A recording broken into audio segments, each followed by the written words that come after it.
Ассалаумағалейкум баршаға. Бүгін мынандай үш аяқты реле поворота дейді. Көріп тұрғаныңыздай 49-49-ға және 31.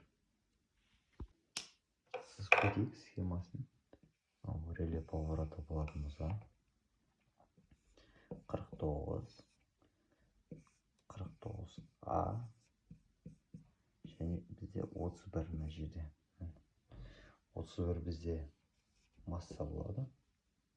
Минус. Мына жақтан плюс келу керек. Және мына жақтан бізде шығып лампочкаға барады. Лампочка текті ма? Лампочка болса. Бұл жерде минус. Яғни бір. Қазір жалғау принципін көрсететін боламыз. Бұл схеманы